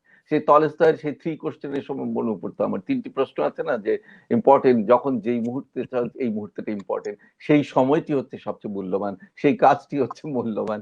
এই শহীদ কাদরী ভাই হচ্ছে আমাদের কাছে সেই নিদর্শন। হ্যাঁ পিয়ারি আপা। হ্যাঁ, শহীদ কাদরী আসলে সে তো দেশে যখন ছিল তখন হুম ও তো ইউনিভার্সিটিতেও ও পড়েনি, কিন্তু ওর ভাই শাহেদ ভাই ইংরেজিতে পড়তেন, তার বইগুলি সে পড়তো এবং বইগুলি পড়ে শাহেদ ভাই কবিতা লিখলেন না, ইংরেজি সাহিত্য পড়ে বা বিভিন্ন সাহিত্যের থেকে শেষ পর্যন্ত শহীদ কাদরী কবি হয়ে উঠলো। তো দেশে সে চাকরি করতো, কিন্তু সেই চাকরিটা পরে ছেড়ে দিয়েছিল। ধানমন্ডি 2 নাম্বার রোডে প্রেস এজেন্সি ছিল নভেল, ওখানে শহীদ কাদরী কাজ করতো। শহীদ কাদরীর সঙ্গে ছিল তখন আমাদের সেই, এখন মন্ত্রী হয়েছিলেন, এখন সাংস্কৃতিক ব্যক্তিত্ব, আমার খুব প্রিয় এবং আমিও তার প্রিয় বলতে পারেন, আসাদুজ্জামান নূর। সে সময় অনেক স্মৃতি আছে আমাদের। এবং শহীদ কাদরী যখন আপনার বস্টনে গেল তখন কিন্তু সেটারও একটা গল্প আছে। ও একটা ইন্টারভিউ দিতে গিয়েছিল, তো কাজটা হলো মনস্তত্ত্ববিদের কাজ। তো সেখানে ও বলেছে আমার সার্টিফিকেটটা হারিয়ে গেছে, কিন্তু ইন্টারভিউতে টিকে গেছে এবং তারপরে ও সেখানে হাসপাতালে চাকরিতে যোগ দেয়, মানে ড্রাগ এডিক্ট, অ্যালকোহলিক এদের কাউন্সিলিং করা। তো তখন ওখানে অনেক সময় রাতে ডিউটি থাকতো, কফি নিয়ে ফোন করতো আমাকে, পিয়ারি একটা ডোনাট নিয়ে আসি, খুব এসে অনেক গল্প করতো। তো তখন সে হয়ে গেল নিয়মিত সে চাকরি করতো এবং কখনো সে কাউকেই হয়তো বলেনি আমাকে। সুফিয়া কামালের ছেলে, যে তার স্ত্রী, আমেরিকান স্ত্রী, আমার এই মুহূর্তে ওনার নামটা মনে পড়ছে না, উনি আমাকে ফোন করে একবার বলেছিলেন যে শহীদ ভাই কিন্তু অ্যাওয়ার্ড পেয়েছে, ওনার কাজের জন্য উনি অ্যাওয়ার্ড পেয়েছে। মানে সে যেই প্রফেশনে পড়াশোনা করেনি, মানে প্রথাগত, কিন্তু সে তো পড়াশোনা ছিলই, কাজে যে বই সামনে পেতে পড়তো, সেটা রাজনীতির হোক, ইতিহাসের হোক, বিজ্ঞানের হোক, যেটাই হোক। তো যে কারণে তার যে জ্ঞানের পরিধিটা ছিল অসীম, হ্যাঁ, যে কারণে ওরকম একটা বিদেশে বস্টনের একটা হাসপাতালে সে কাজ করেছে এবং কাজ করে সেই কাজের জন্য সে সম্মাননাও পেয়েছে। তো সেই কথাটা সে কাউকে বলেনি, আমাকে উনি বলেছিলেন আর কি, সেটা মনে পড়ছে। এরকম কাদরীর অনেক গল্প আছে। ও যখন ইয়েতে ওই বিউটি বোর্ডিং এর ওদিকে ওরা বাড়ি ছিল ওদের, তো সেখানে আমাকে বলছে ও তো একটু ভারী সারি মোটা সোটা, শীতের দিনে খুব ঠান্ডায় ও আর কি মাথা টাথা ঢেকে, চাদর দিয়ে ঢেকে এলিয়টের কবিতা আবৃত্তি করতে করতে রাস্তা দিয়ে যাচ্ছে। রাস্তা ছিল নির্জন, তারপরে কারা ছোট ছেলে টেলে হবে বোধহয়, দেখে ভূত ভূত বলে ভয়ে পালিয়েছে। সেই সব কাদরীর অনেক গল্প আছে। অনেক অনেক এই ঢাকা শহরে আমরা অনেক এখন বিষয় কবিতাই আছে। বরং শুনি, এবং কারণ আরেকটা ব্যাপার জানি, ওনার আরেকটা ব্যাপার জানি যে ওনার ঢাকার ভাষা খুব ভালো রপ্ত ছিল, তাই না? ঢাকা চমৎকার বলতেন ঢাকার ভাষা। আমি এক জায়গায় ঠিক ঢাকার ভাষা বলতো না, ওকে যেহেতু অপবাদ দেওয়া হতো যে যেহেতু ও ইংরেজি সাহিত্যের সেন্ট জেভিয়ার্স স্কুলে পড়েছে, ওকে একটু কোণঠাসা করা হতো যে ও হয়তো অত মানে দেশজ জিনিসের সঙ্গে ওর টান নেই বা অভিজ্ঞতা নেই। সেটা যাই হোক, আমি আমার ওই বইগুলোতে দেখিয়েছি সেটা। তো সেই জন্যই ও চেষ্টা করতো আর কি আঞ্চলিক ভাষায় কথা বলার জন্য, সেই আইসি খাইসি করে হয়তো বলতো না। ওটা হচ্ছে বলার মানে ইয়ের জন্য আলাদা একটা বংশিয়ানা, ওটা পাওয়া মানে তার অর্থ তো এই নয় যে উনি স্বাভাবিক প্রমিত ভাষা বলছেন না, তা নয়, কিন্তু এই বিষয়গুলো তার ছিল। যেমন আমি এক জায়গায় স্মৃতিচারণে পড়েছিলাম আমাদের আব্দুল্লাহ আবু সাইদ স্যারের জায়গায়, থেকে বলে তার বাড়িতে এসে খুব রফিক আজাদ, তারপরে আরো কার কার নাম ছিল, তার সঙ্গে শহীদ কাদরী ভাই এসেই বলছিল যে তাড়াতাড়ি খিদা পাইছে, খিদা লাগছে খাওয়ান দাও খুব তাড়াতাড়ি খাওয়ান দাও। ঠিক এইভাবে লেখাটা আছে, খুব হাসছিলাম আর কি। হ্যাঁ, অনুকরণ করতে পারছে। বেলায়েত ভাই, ওই শহীদ ভাই আসলে শুধু প্রমিত ভাষায় কথা বলতেন না। আমরা যারাই কাছে ছিলাম তারা জানেন যে বাংলা ভাষার যে কিছু শব্দ আছে যেটা এখানে উল্লেখ করব না, এই মিয়ারা, হ্যাঁ, কিংবা আপনি বুঝতেই পারছেন, সেগুলো ভাষা। কিন্তু এই মানুষটা যে মানে এত বেশি মানে উঁচু মার্গের ছিলেন, সেই মানুষটা যে এত সুন্দর করে মানুষের সাথে মিশে যেয়ে বাংলা ভাষার ওই শব্দগুলো জানতেন, সেটা কিন্তু একটা বিষয়, বুঝতে পারছেন? না খুব মজার গোপন, বিষয় ছিল। গোপন আমি যেটা বলতে চেয়েছি, এর অর্থ এই নয় যে প্রমিত ভাষার ব্যাপারে উনি রপ্ত ছিল না, তা নয়। মানে উনি সেটাই স্বতঃস্ফূর্ত ভাবে সেই ভাষা ব্যবহার করতেন, তাই না? ব্যবহার এই করতেন, যে এই হ্যাঁ। কথ্য ভাবা, হ্যাঁ সেটাই ব্যবহার করতেন, সেটাই বলছিলাম। সেই মুন্সিয়ানা তার হ্যাঁ, ছোঁয়ায় ছিল। হুম। হুম। ছিল। ঘরে অবশ্য ওইভাবে কথা বলতো না কখনোই। ওটা হ্যাঁ, আচ্ছা বন্ধুদের আচ্ছা। সঙ্গে হয়তো দুষ্টুমি করার জন্য আড্ডায়, বলতো। হ্যাঁ, হ্যাঁ, হ্যাঁ, হ্যাঁ, হ্যাঁ। হ্যাঁ, যে বুঝতে আড্ডায় পেরেছি। জমাবার হ্যাঁ। জন্য বলতো। সেটাও একটা বড় হুম। শিল্প আমাদের আমার জন্য। সঙ্গে সেটাও একটা ওই বড় ভাষায় শিল্প। কখনো কথা বলেনি। না, সেটাই বলছি আপা, আমিও সেটাই বলছি। তো কিন্তু আমাদের এই এই কবি, এই ওটা শক্তিশালী একটা কবি, আড্ডার ভাষা বলা যেতে পারে। হ্যাঁ, আড্ডার ভাষা ছিল তার। এটা হ্যাঁ, আড্ডার ভাষা, উনি ঠিক বলেছেন আপা। উনি তাৎক্ষণিকভাবে অনেক অনেক রচনা করেছেন, অনেক কবিতা লিখেছেন, যেটা তাকে ক্ষুব্ধ করতো, তাকে ব্যথিত করতো, বেদনার্ত করতো, এমনও ঘটনা আছে। যখন দেশে মার্শাল্য চলছে ঠিক সেই সময় তার একটি লেখা আছে, রাষ্ট্র মানেই লেফট রাইট লেফট, লেফট হ্যাঁ, রাইট হ্যাঁ। লেফট। আমি সেই কবিতাটি বলার আবৃত্তি করার চেষ্টা হ্যাঁ। করছি। রাষ্ট্র বললেই মনে পড়ে স্বাধীনতা দিবসের সাঁজোয়া বাহিনী। রাষ্ট্র বললেই মনে পড়ে রেসকোর্সের কাঁটা তার, কারফিউ, ১৪৪ ধারা। রাষ্ট্র বললেই মনে পড়ে ধাবমান খাকি জিপের পিছনে মন্ত্রীর কালো গাড়ি, কাঠগড়া, গরাদের সারি সারি ক্ষোভ, কাতারে কাতারে রাজবন্দী। রাষ্ট্র বললেই মনে পড়ে মিছিল থেকে না ফেরা কনিষ্ঠ সহোদরের মুখ।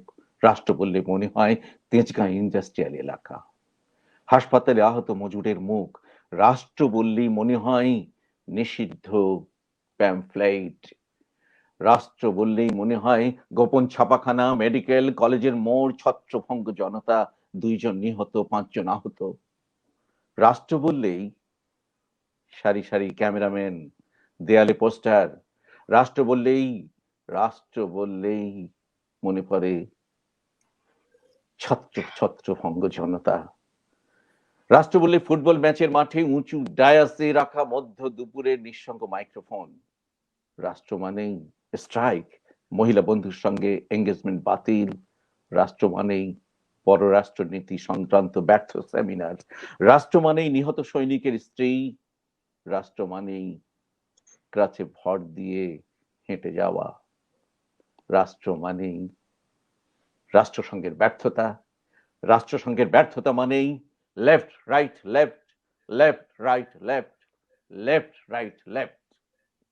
এই বাহ! হচ্ছে এই বিষয়টির সঙ্গে আমার যেটা মনে হয়েছে, যেমন আমাদের সেই ভয়াবহ সেই মুক্তিযুদ্ধের বিষয়গুলো চলে এসছে, কিভাবে আমাদের এই এই এই বুট আর সেই যন্ত্রণার মধ্যে দিয়ে সেই আমরা পেয়েছিলাম সেই রাষ্ট্র, এবং সেই রাষ্ট্রকেই আবার কিভাবে কুক্ষিগত করা হয় সেই বিষয়গুলো চলে আসছে। সেই জন্যই মনে হচ্ছে রাষ্ট্র মানেই মনে হয় যেন left right left, left right left. আচ্ছা, এইবার আমি যাব পিয়ারেপা, আপনার আপনার কণ্ঠে কোনো কবিতা হ্যাঁ, শুনি, একটা কবিতা শুনি খুব আপনার আসলে আমার ঠিক এনার্জি আপনি খুব দুর্বল হয়ে আছে, আচ্ছা কিন্তু আচ্ছা। আমি একটা কথা বলতে চাই যে শহীদ কাদরীর হ্যাঁ যে হ্যাঁ হ্যাঁ বলুন। বঙ্গবন্ধুকে নিয়ে লেখা কবিতাটা হ্যাঁ হন্তারকদের হ্যাঁ প্রতি, ওই কবিতাটা আমি হয়তো দেখি পড়ার চেষ্টা করতে পারি, কারণ এই হ্যাঁ হ্যাঁ হ্যাঁ, কবিতাটা খুব ভালো। এই কবিতাটা হুম ঠিক আহ, কোথাও অত ওইভাবে উল্লেখ হয় না। সেই জন্য আমি এবার একটা বই করেছি, সেটা হুম হুম হলো শহীদ কাদরীর মুক্তিযুদ্ধ ও বঙ্গবন্ধু। সেখানে আমি এই কবিতাটা নিয়েছি, এবং আমাদের প্রখ্যাত কথা সাহিত্যিক সেলিনা হোসেন তার হুম আগস্টের এক রাত বইয়ে উনি ওই কবিতাটা দিয়েছেন এবং ওটা নিয়ে লিখেছেন। তো সেই হুম, এই কবিতাটা খুব বেশি আলোচনা হয় না বলে আমি এই কবিতাটা পড়ার চেষ্টা করে দেখতে পারি, যদিও আমার সেরকম নিশ্চয়ই। এনার্জি পাচ্ছি না। আহ, কবিতার নাম হুম, হন্তারকদের হুম, প্রতি।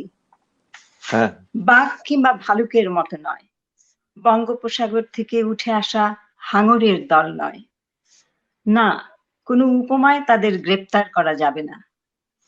তাদের পরনে ছিল ইউনিফর্ম, বুট, সৈনিকদের টুপি। বঙ্গবন্ধুর সঙ্গে তাদের কথাও হয়েছিল। তারা ব্যবহার করেছিল এক্কেবারে খাঁটি বাঙালির মতো বাংলা ভাষা। অস্বীকার করার উপায় নেই, ওরা মানুষের মতো দেখতে, এবং ওরা মানুষই, ওরা বাংলার মানুষ। এর চেয়ে ভয়াবহ কোনো কথা আমি আর শুনবো না কোনোদিন। শহীদ কাজী এই কবিতাটিতে মানে কোনো স্লোগান বা কোনো এইভাবে কিন্তু আসেনি, কবিতাটা একদম ভিন্ন ভাবে এসেছে, কিন্তু এটা আমার মনে হয় খুব সেটা একেবারে হৃদয় অন্তর্গত স্পর্শ। অনুভব থেকে উনি যেটা বিশ্বাস করেন সেই বিষয়টাই এসছে। এটাই তো বড়। ওই কথার একটি লাইনের মধ্যে দিয়েই তো ফুটে ওঠে তার ভিতরের আরতি, যেটা উনি বোঝাতে চেয়েছেন। সেটা তাই তো। গোপন, তোমার কাছে কি কবিতা শুনবো বলো হ্যাঁ, এরপরে? আমি হুম, আসলে পুরো হুম, মানে অভিবাসী মানুষ, তার হুম, হৃদয়ে তার মন সবসময়ই থাকতো বাংলাদেশের প্রতি। আমরা সেই সময়ের মুখোমুখি হয়েছি নিউ ইয়র্কে, শহীদ ভাইকে খুব কাছ থেকে দেখেছি। 2013-তে 2013-তে আমি একটি অ্যালবাম করি প্রবাসের পংক্তিমালা, অর্থাৎ হুম, অভিবাসী কবিদের সাহিত্য কবিতা নিয়ে, শ্রেষ্ঠ কবিতা নিয়ে, কিছু কবিতা নিয়ে আমি একটা অ্যালবাম করি। আহ, সেটি, এবং শহীদ ভাই আমাকে অনুমতি দিয়েছিলেন প্রবাসের পংক্তিমালা তার আমার চুম্বনগুলো ফিরিয়ে দাও কবিতার একটি কবিতার নামে অনুমতি দিয়েছিলেন। অ্যালবামের দ্বিতীয় যে কবিতাটি ছিল সেটি হলো কোনো নির্বাসনী কাম্য নয় আর। আমি নিউ ইয়র্কের তার জামাইকার পার্সন ব্লুবার্ডের বাসায় গেলাম, এবং উনি প্রথম কবিতাটা ছিল এই পরবাসে রবি ঠাকুরের, দ্বিতীয় কবিতাটি ছিল এই কোনো নির্বাসনী কাম্য নয় আমার সিডি প্লেয়ারে। উনি সোফাতে শুয়ে থাকতেন সব সময়, এবং সবাই গেলে আড্ডাটা বড় হলে উনি উঠতেন। এছাড়া আমি আমি একা যেদিন গিয়েছি তাকে ওইভাবে মানে সোফাতে ওইভাবে মানে ঘুমন্ত অবস্থায় কিংবা বই পড়ছেন কিংবা টেলিভিশন দেখছেন ওইভাবে পেতাম। তো বলছি তুমি ছাড়ো কবিতাটা, আমি ছাড়লাম। হুম, আমি শহীদ ভাইয়ের চোখে সেদিন জল দেখেছিলাম। শহীদ ভাই কান্না করছেন, আমাকে বলল যে হুম, উঠাও। আমি উঠালাম, তিনি টিস্যুটা নিয়ে চোখটা মুছলেন, এবং আমি সেদিন দেখতে পেলাম যে মানুষটির মধ্যে এই যে নির্বাসন, দেশে বাইরে আসা যে কষ্ট, কি কঠিন ভাবে তিনি অনুভব করেন। আমাকে শুধু বললেন ভালো করেছো। আমি শহীদ ভাইকে ওই দৃশ্যটা মনে করে, এবং পিয়ারি আপাও বলছেন যে বোস্টনে যখন ছিলেন তখনও তিনি কিন্তু অসুস্থতার কারণে আর যেতে পারেননি, বারবারই তিনি দেখেছেন। এবং আপনি যদি দেখেন যে আমার চুম্বনগুলো তার চতুর্থ কাব্যগ্রন্থে সকল কবিতাই, প্রায় কবিতাগুলোই তার দেশের প্রতি টান, দেশের নস্টালজিয়াকে নিয়ে। কোনো নির্বাসনী কাম্য নয় আর, কোনো নির্বাসনী কাম্য নয় আর, ব্যক্তিগত গ্রাম থেকে অনাত্মীয় শহরে, পুকুরের যৌথ স্নান থেকে নিঃসঙ্গ বাথরুমে, কোনো নির্বাসনী কাম্য নয়, কাম্য নয়, কাম্য নয় আর। চামেলি, চন্দ্রমল্লিকা কিংবা কাঠ গোলাপ থেকে টিউলিপ, ম্যাঙ্গোলিয়া অথবা ক্রিসেন্থিমামে, নিজস্ব শহর থেকে অচেনা ফুটপাতে, এশিয়ার আকাশে ময়ূর নীল থেকে কুয়াশাচ্ছন্ন পাশ্চাত্যে, না, কোনো নির্বাসনী কাম্য নয়, কাম্য নয় আর। কাম্য নয় আপন ভদ্রাসন থেকে ভরাটে ফ্ল্যাটে, এই স্বাদু শোল মাছের ঝোল থেকে স্বাদ মুক্ত চিকেন সুপে অথবা ডিনার রোলে, না, কোনো নির্বাসনী কাম্য নয় আর। পোকামাকড়ের গুঞ্জনে ভরা তলোয়ারের মতন দীপ্তিমান বৈশাখ থেকে শিকারী কুকুরের মতো শীত হাওয়ার চিৎকারে, এই যে নির্বাসন, কাম্য নয় আর।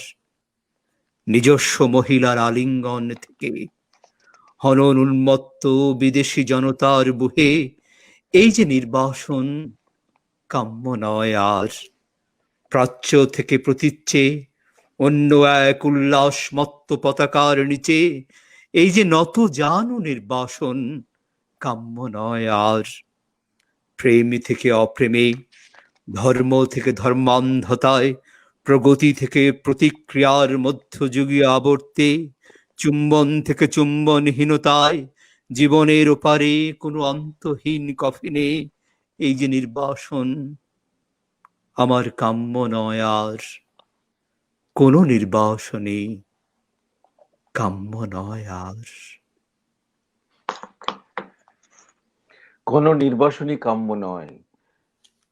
এবং এই কথাটি শহীদ কাদরীর ক্ষেত্রে প্রচন্ডভাবে মানে সম্পৃক্ত ছিল। কেন? উনি বারবার উপলব্ধি করতেন এবং সেই কারণেই তার কবিতার মধ্যেও কিন্তু সেই ফেরার ব্যাপারগুলো ছিল, যে উনি প্রত্যাশা করেছিলেন একদিন না একদিন তিনি স্বদেশে যাবেনই। অথচ বিদেশ বিভূয়ের অত্যন্ত বৈভবে জীবনযাপনের সেই ছোঁয়া ছিল, হাতছানি ছিল, কিন্তু তারপরে তার দেশ তাকে সাংঘাতিকভাবে টানত, সেটা আমরা উপলব্ধি করেছিলাম। এবং তার একটি সাক্ষাৎকারের এক জায়গায় তিনি বলেছিলেন, যে কারণে একজন লেখকের জন্য কোনো নির্বাসনী কাম্য নয়, এই যে বিষয়টা, সেটা নিয়ে তিনি বলেছিলেন একটি জায়গায়, কোনো নির্বাসনী কাম্য নয়। আর জুই, চামেলি, চন্দ্রমল্লিকা কিংবা কাঠ গোলাপ থেকে টিউলিপ, ম্যাগডলি এবং ক্রিসেন্থিয়ামের নিজস্ব শহর থেকে অচেনা ফুটপাতে, এশিয়ার আকাশে ময়ূর নীল থেকে কুয়াশাচ্ছন্ন পাশ্চাত্যে কোনো নির্বাসনী কাম্য নয়। তোমার এই কবিতার লাইনই সেখানে তুলে দিয়েছিলেন। মানে তার কোনো কথার দরকার হয়নি, এই কবিতাই ছিল তার উত্তর। এই এবং হচ্ছে কোনো আমি নির্বাসনী কাম্য নয়। একটি তথ্য দিতে চাই, সেটি হচ্ছে যে হুম, আমেরিকায় হুম, মানে নাগরিকত্ব পাওয়ার দুটো পর্ব আছে। এটি হলো যে আপনি গ্রিন কার্ড, এরপরে আপনার হ্যাঁ, সিটিজেনশিপ, যেটা উনি কিন্তু সিটিজেনশিপ হ্যাঁ, নেননি। উনি সিটিজেনশিপ নিলে তাকে বাংলাদেশের থেকে তাকে মানে ওই এখানে যে দ্বৈতর বিষয়টা নেই, কাজেই উনি সেটি নেননি। উনি কিন্তু একদম গ্রিন কার্ড পর্যন্ত যেটি বেসিকটা নেওয়া দরকার সেটি নিয়েছিলেন। এরপরে কিন্তু উনি এগোননি এটা, এবং বারবারই হ্যাঁ। চেয়েছিলেন যাবার। হ্যাঁ। একজন মানে যিনি মানে অস্থি মজ্জায় বিশ্বাস করেন, মানুষের অস্তিত্বকে, গণ্ডিবদ্ধ জীবনযাপনকে যিনি মানেন না, যিনি শিকড়কে প্রচন্ডভাবে মর্যাদা দেন, তিনি ঠিক এইভাবেই চিন্তা করে থাকেন। আমি শুরুতে যে কথাটি বলছিলাম, গোপন পিয়ারিয়াপা, আপনি ওই সময়টা ছিলেন না, আমি বলছিলাম আমার একটি কণ্ঠে মুখে মুখে রটেছিল যে নামটি, মানে বিভিন্ন সময় আড্ডায়, ঘরোয়া অফিসে, তিনি হচ্ছে লেখক কায়েস আহমেদ। তার কণ্ঠে আমি শুনেছিলাম শহীদ কাদরীর নাম। যখনই উনি আমাকে বিউটি বডিং এ নিয়েছেন, পানিয়ামে নিয়েছেন, রেক্সে নিয়েছেন, বিভিন্ন জায়গায়, হ্যাঁ, তখনই এই নামটি এসেছিল।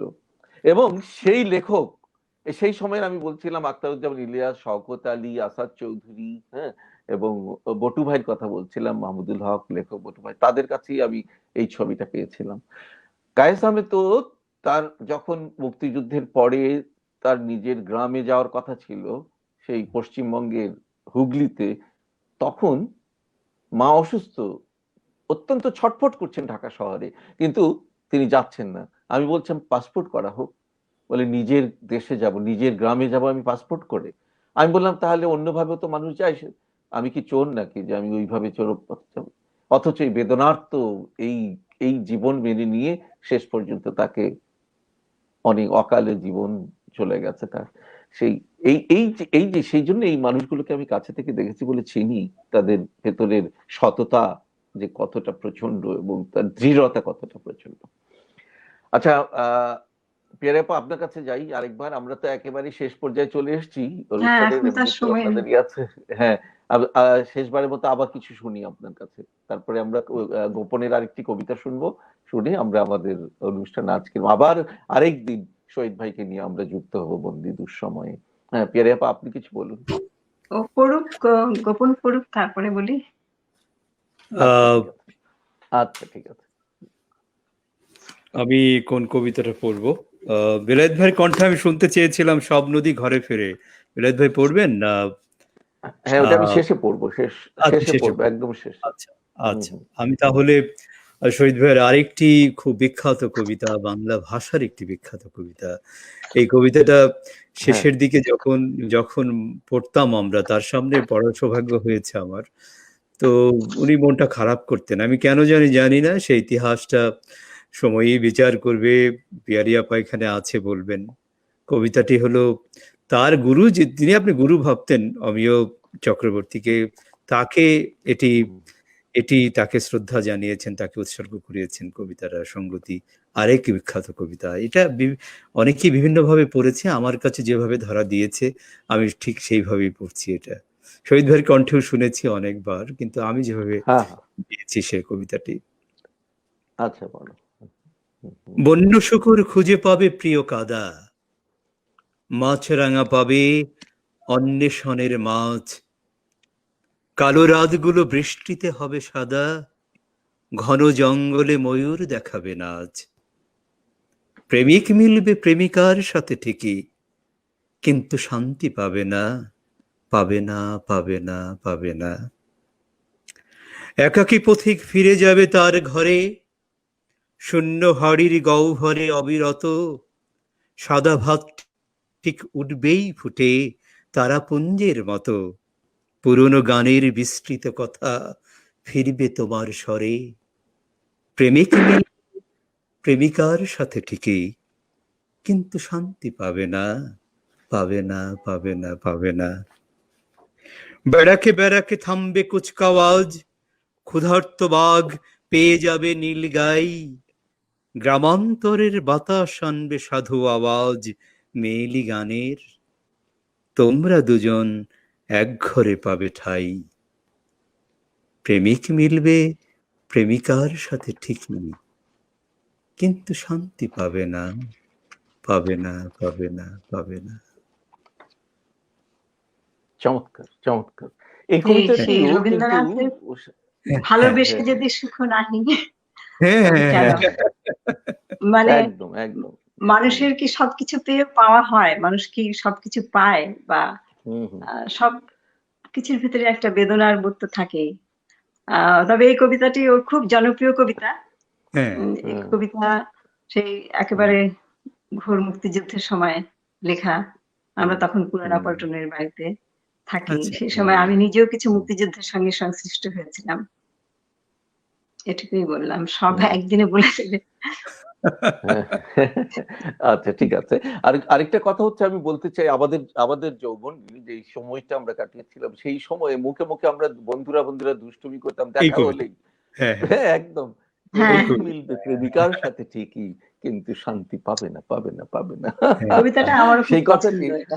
হ্যাঁ, অনেক হ্যাঁ, অনেক, এবং হ্যাঁ। অনেক দিন পরের গোপন আমার সেই সেই সময় স্মৃতি কাতর করে দিল সেই ও বাবা, সময়ের সেই। ধন্যবাদ দুলাইদ ভাই, হ্যাঁ দুলাইদ হ্যাঁ ভাই ধন্যবাদ। হ্যাঁ, হ্যাঁ, হ্যাঁ, হ্যাঁ। হ্যাঁ, সেটাই। তবে আপনাকে হুম, আমাদের, হুম, আমার হুম, আমার পক্ষ থেকে হুম, আমার ব্যক্তিগত, মানে একদম মানে খুব আত্মিক হুম, একটা শ্রদ্ধা জানাচ্ছি যে শহীদ ভাই আমার প্রিয় মানুষ। হয়তো আমি হুম, খুব খুবই খুবই মিস করি, আমরা মিস করি, শুধু আমি বললে হবে না। তো হুম, আপনি আজকের এই আয়োজন করেছেন, আপনার এই বিশাল আয়োজনে শহীদ ভাইকে নিয়ে তো আর একদিনে কোনো কথা বলে শেষ করা যাবে না। তো আমরা আশা না, করব যে এটা চালিয়ে যাওয়ার জন্য শহীদ ভাইয়ের কবিতা নিয়ে আরেকদিন আলোচনা করব আমরা। আজকে যদিও কারিগরি অবশ্যই। একটু সমস্যা হয়েছে, তো আমরা হুম আপনাকে হুম। ধন্যবাদ জানাচ্ছি, আপনাকে আমাদের কৃতজ্ঞতা জানাচ্ছি দুলাদ ভাই। না, কৃতজ্ঞতা জানাবার কিছুই নেই, আমরা একসঙ্গেই কাজ করে থাকি। আর হ্যাঁ, শহীদ ভাই আমাদের এতটাই প্রিয় এবং শ্রদ্ধার মানুষ, তাকে নিয়ে এক আসরে সম্পন্ন হয় না। এবং তার যে শক্তিশালী প্রতিটি লেখাই অত্যন্ত বলিষ্ঠ লেখা, যেটা বাংলা সাহিত্যের অনেক মূল্যবান সম্পদ। এবং সেটা একটা ব্যাপার। আরেকটা ব্যাপার হচ্ছে, পিয়ারি আপার কাছ থেকে আজকে আমরা চেয়েছিলাম শুরু থেকে অনেক অনেক চমৎকার আলোচনা, আমরা অনেকটাই করবো, কিন্তু আহ অনেকটা সমস্যা হচ্ছে, শুরুতে আসতো ওনাকে অল্পক্ষণের জন্য, আমরা যতটুকু পেয়েছি সেটা অনেক, মানে আমাদের জন্য বিশাল একটি পাওয়া হয়ে রইল। আমরা তার জন্য কৃতজ্ঞতা জানাই বরং পিয়ারি আপাকে, যিনি আমাদের এত ব্যস্ততার মধ্যেও সেই হ্যাঁ, বার্লিন থেকে যুক্ত হয়েছেন। হ্যাঁ, সেই জার্মানির বার্লিন থেকে তাকে আমরা পাচ্ছি, তোমাকে নিউ ইয়র্ক থেকে পাচ্ছি, এবং আমি বাংলাদেশের এই প্রান্তে বসে আছি, তাই না? কিন্তু এবং তার সাথে এবং আমাদের আমি যে যোগ করি, এটা হলো পিয়ারি আপা এ পর্যন্ত কোনো লাইভ প্রোগ্রামে যোগ দেননি। আহ, আমাকে বলেছে তোমাকে আমার খুব পছন্দ, তুমি বেলায়েতের সাথে ওইভাবে সম্পর্ক নেই আমার, কিন্তু তুমি আচ্ছা যেহেতু আচ্ছা, হ্যাঁ, এটাই করেছো, হ্যাঁ, আমি আমি প্রাণিত সেজন্য হলাম। তোমাকেও ধন্যবাদ জানাই। হ্যাঁ, হ্যাঁ, পেয়ারেপার সাথে আমার একটা জাদুঘরে একটা অনুষ্ঠানে না দেখা না, হয়েছিল। হ্যাঁ আপনার সঙ্গে আমার পরিচয় হয়েছিল এবং হ্যাঁ, আপনার উপস্থাপনা আমার ভালো লাগে, হ্যাঁ, সে কারণেই হ্যাঁ, আসলে সেই তো। হুম, তো বলতে সেখানেই পেরেছি। হচ্ছিল। যাই হোক, আমরা আহ, শেষবারের শেষ প্রান্তে এসে একটু পেয়ারেপা কিছু বলুন, শুনি আপনার আজকে এই অনুষ্ঠানে, এবং আহ, শহীদ ভাই সম্বন্ধে কিছু বলি আমরা। এরপরে আমি তার সেই যে বেদনার্ত সেই বিষয়টা যেটা ছিল, তার সেই ফেরার ব্যাপারটি, যেটা নাকি আমৃত্যু লালন করেছিলেন, সেই একটি কবিতা আমি যার ছায়া কিছুটা আছে সেটা আমি পড়ব। পেয়ারেপা বলুন। আমি আবার হ্যাঁ, হুম, কিছু শেষ শেষ কথা শুনি। দর্শক শ্রোতাদেরও শুভেচ্ছা জানালেন, তারপর গোপনও জানাবে কিছুটা, তারপরে কবিতার মাধ্যমে শেষ করব। হ্যাঁ, দর্শক শ্রোতাদের শুভেচ্ছা জানাচ্ছি। মানে শহীদ কাদের একটা চৌম্বকী শক্তি ছিল, যেটা ওর কাছে যে একবার গেছে সে তার কাছে বারবার যাবে, তার কথা শুনতে হোক বা তার সঙ্গের জন্য হোক। সেটার কারণ অনেকগুলো ছিল, শুধু যে সে আড্ডা দিতে পারতো, কথা বলতে পারতো সেটাই না, সে মানুষ হিসাবেও খুব দরদি একজন মানুষ ছিল।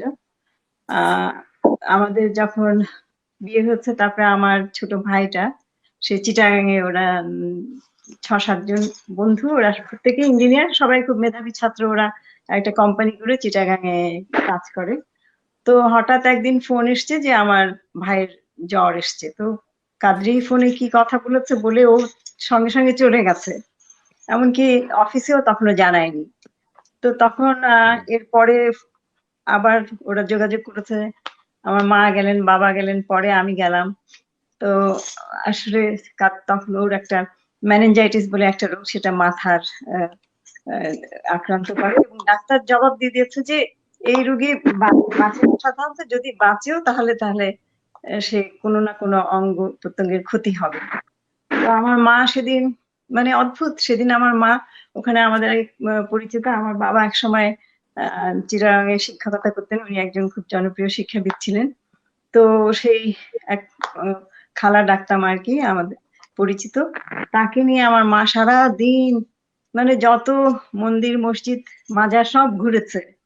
মানে কি অবিশ্বাস্য, বিকেল বেলা যখন হাসপাতালে গেছে, ও একদম অজ্ঞান ছিল, খিচুড়ি দিচ্ছিল, সেই লোক উঠে সুস্থ হয়ে বসেছে। আর আমি তো মানে দেখে আমি নিজে অসুস্থ হয়ে গেছি তখন, আবার আমাকে, কারণ আমি এমনিতেই খুব দুর্বল এসব ব্যাপারে। আহ তো তখন আর কি ওরা সেই শহীদ কার্যে ঠিক করলো যে ওরা নার্সের হাতে দেবে না, ওর বন্ধুদের নিয়ে ওরা সবাই মিলে ওষুধপত্র দেওয়া এবং এই করবে। এবং তারপরে ওর খেয়াল হচ্ছে যে ও অফিসকে জানায়নি, পরে অফিসকে জানিয়েছে, এবং পুরোটা সময় ও কিন্তু সেটা আহ কাজগুলো করে গেছে, সবাইকে দিয়ে করে না। আমার ভাই সম্পূর্ণ সুস্থ হয়ে ঢাকায় আমরা সবাই ফিরে এলাম, মানে কোনোই তার শরীরের কোনো অঙ্গে কোনো ক্ষতিও হয়নি। এখন সে আপনাদের সকলের আশীর্বাদে ভালোই আছে। তো এইরকম আরেকবার হচ্ছিল কি, ও নিজে হাসপাতালে ছিল, আমি তখন জার্মানিতে চাকরি করি, আমি তখন বাৎসরিক ছুটিতে গেছি। তো হাসপাতালে ওর উঠতে গিয়ে ওর ব্যাকে প্রবলেম হচ্ছিল, তো ওকে শুয়ে থাকতে হবে আর কি। তোর পাশের বেডে একজন তরুণ, মনে করেন এই গোপনের মতো বা আরো তরুণ ছেলে, তো তাকে ড্রিপ দিচ্ছে, সেটা সারাক্ষণ সে সেদিকে তাকিয়ে দেখছে যে ওর যদি কোনো অসুবিধা হয় কিনা। তো এরকম ওর মনটা যে এত বড় একটা মন ছিল, সেটা হয়তো সেইভাবে সবাই আবিষ্কারও করতে পারেনি, ও নিজেও হয়তো জানতে দেয়নি, কিন্তু খুব গভীর উপলব্ধির মানুষ ছিল, খুব দূরদৃষ্টি ছিল, এবং পরিস্থিতি বুঝতে পারতো। হয়তো অনেক কথা বলতো না, কিন্তু অনেক কিছু ভেতরে ধারণ করতো। আমি এই বলেই শেষ করি, আজকে তো অনুষ্ঠানের সময়ের বাইরে আমরা চলে গেছি। আরেকবারও আমি ধন্যবাদ জানাচ্ছি আপনাদের দুজনকে, দুজনের হ্যাঁ, আন্তরিকতা এবং সহযোগিতার জন্য। আর নিউ ইয়র্কের সবাইকে, আর পৃথিবীর যে যে প্রান্তে আমাদের দেখছেন, সবাই ভালো থাকুন, আমরা যেন শীঘ্রই করোনা মুক্ত একটা পৃথিবী ফিরে পাই। সবাইকে ধন্যবাদ। না, না, সময়ের বাইরের ব্যাপার নেই। পেরেপা, আমি জানি আপনারা সেই বার্লিন থেকে যুক্ত হয়েছেন, গোপন হয়েছে নিউ ইয়র্ক থেকে। আর এখন যেহেতু এই পৃথিবীর বিভিন্ন প্রান্তের সময়ের একটু হেরফের আছেই আমাদের এই আহ, ভৌগোলিক কারণে, এবং সেই কারণে আমি জানি একটু পরেই গোপনকে কার্যক্ষেত্রে যেতে হবে। এবং হ্যাঁ, পেরেপা, আপনারও ব্যস্ততা আছে সেই একই সময় ধরে, সময়ের রেখা ধরে। তো সেই জায়গায় কিন্তু এখানে আহ, আহ, আহ, সেই সুজন একটি শোনা কথা যাচ্ছে। বলেছে, সুজনকে আমি বোধহয় বাড়িয়ে দেবার ব্যাপারে, সময় বাড়াবার মতো অবস্থা নেই, এবং ও বলতে চাচ্ছে যে মতামতের গুরুত্ব দিন। আমার কোনো বিষয় না, কারণ গোপন এবং পিয়ারিয়াপা যেখান থেকে যুক্ত হয়েছেন তাদের এরপরেই অনেক গুরুত্বপূর্ণ কাজ রয়েছে। সেই কারণে আবার একদিন আমরা যুক্ত হব, জানবো। হ্যাঁ, এবং সবাইকে ভালো ধন্যবাদ জানাই, আমি কৃতজ্ঞতা জানাই। হুম, আর সীমাবদ্ধতার মধ্যেও কিন্তু আমি জানি আপনাদের আজকের যাকে উদ্দেশ্য করে আমাদের এই যুক্ততা, সেখানে নিশ্চয়ই আপনাদের সেই শ্রদ্ধা থেকেই ভালো লাগছে। আপনাদেরও আমি সেই জায়গায় আমার পাওয়া অনেক ভালো পাওয়া, মানে ভালো লাগা। সে তারপরে আরো যেখানেই শ্রদ্ধা। থাকে শান্তিতে থাকুক, হুম, ভালো সবাই এই থাকুক। সংকটাপন্ন সময়ের মধ্যে আমরা যেন ভালো থাকি সবাই, সেটা হোক। আর চন্দ্র তাপস দেখতে হচ্ছে পশ্চিমবঙ্গ থেকে, সে বলছে আমি ওখান থেকে বসে আছি। হ্যাঁ, নিশ্চয়ই আমি জানি। ওরহানুদ্দিন বলছেন শহীদ কাজী বাংলাদেশের একজন জনপ্রিয় কবি, কবির প্রতি শ্রদ্ধার্ঘ। অবশ্যই অবশ্যই আপনাদেরও যারা যারা দর্শক শ্রোতা ছিলেন তাদের প্রতি গভীর কৃতজ্ঞতা জানাই। আমি কবির শেষ আবৃত্তি করব, শেষ কবিতার একটি, সব নদী ঘরে ফেরে। এই কবিতার মাধ্যমেই আজকের বন্দি দুঃসময়ের ২৬তম পর্ব শেষ করব, এবং ২৭তম পর্বে আগামী শনিবারে আপনাদের আমন্ত্রণ জানাবো। আমি এই কবিতার মাধ্যমেই এবং তার সঙ্গে আমি পিয়ারি আপা এবং গোপনের কাছ থেকে আবারও বিদায় নিচ্ছি। দর্শক শ্রোতা বন্ধুদের কৃতজ্ঞতা এবং বিদায় নিচ্ছি। ভালো থাকবেন, সবাই ভালো থাকবেন। আমি কবিতাটি আবৃত্তি করছি। সব নদী ঘরে ফেরে। বৃষ্টি শেষের সন্ধ্যাবেলায় এই যে আমি একা একাই গাছতলাতে দাঁড়িয়ে আছি, তোমার মতন আমি কি ভাই বলতে পারি যাচ্ছি বাড়ি, যাচ্ছি বাড়ি? হেথায় নয়, হোথায় নয়, সাপের মতন একটা রাস্তা চলে গেছে আড়াআড়ি। লণ্ঠনহীন এই রাত্রিরে কে যায় কোথায়? পুরুষ এবং নারী কণ্ঠ বলল হেঁকে, যাচ্ছি বাড়ি, যাচ্ছি বাড়ি, যাচ্ছি বাড়ি। সরু চালের সাদা ভাত আর পাবদা মাছের তরকারি সাজিয়ে যারা বসে আছেন তাদের জানা দরকারি, ঘর ছেড়ে যে বেরিয়ে গেছে আর থাকে না ঘর বাড়ি, আর থাকে না ঘর বাড়ি। তোমার আমার প্রিয় কবি কোথায় যেন বলেছিলেন, সব পাখিরা ঘরে ফেরে, সব নদী। আমরা কেন দণ্ডায়মান গাছতলাতে নিরবধি? কীর্তিনাশার কালো স্রোতে নৌকো ভাসে সারি সারি। এবার আমি বলতে পারি যাচ্ছি বাড়ি, যাচ্ছি বাড়ি, যাচ্ছি বাড়ি। বাহ বাহ বিলাত ভাই, অসাধারণ অসাধারণ বিলাত ভাই। শহীদ কাজীর অনেক কবিতা, হ্যাঁ কবিতা আমাদের আমাদের চর্চা, আমাদের কাছে রাখা মানে বাংলা ভাষার নান্দনিকতার সাথে থাকা, বাংলা ভাষার আমি বলবো যে আহ, মানে শুদ্ধতার সাথে থাকা, শহীদ কাজীকে ভালোবাসা মানে, আমি এটা বিশ্বাস করি। এবং ভালো থাকুন যারা সমৃদ্ধ, যারা দর্শকরা আমাদের সাথে ছিলেন, যারা কবিতার মানুষ বা কবিতাকে ভালোবাসেন, এবং শহীদ কাদরীকে যারা ভালোবাসেন, যারা ছিলেন, তারা ভালো থাকুন। আমাদের পিয়ারি আপা যে চিরকালীন তরুণী, আমাদের পিয়ারি আপা আমাদের প্রিয় অনেক। আহ, উনি 21শে পদকে ভূষিত সম্মানিত একজন বরেণ্য লেখক, সাংবাদিক, সংবাদ ভাষ্যকার, কবি, এবং যিনি আমাদেরকে আজকের এই অনুষ্ঠানে ধন্য করেছেন। বেলায়েত ভাই, আপনাকে আবারও ভালোবাসা। জেগে থাকুন, আমাদের এভাবে জাগিয়ে রাখুন। অনেক অনেক ধন্যবাদ, কৃতজ্ঞতা। আবার দেখা হবে, আবার যুক্ত হব আমরা আবার। সবাইকে ধন্যবাদ, শুভরাত্রি।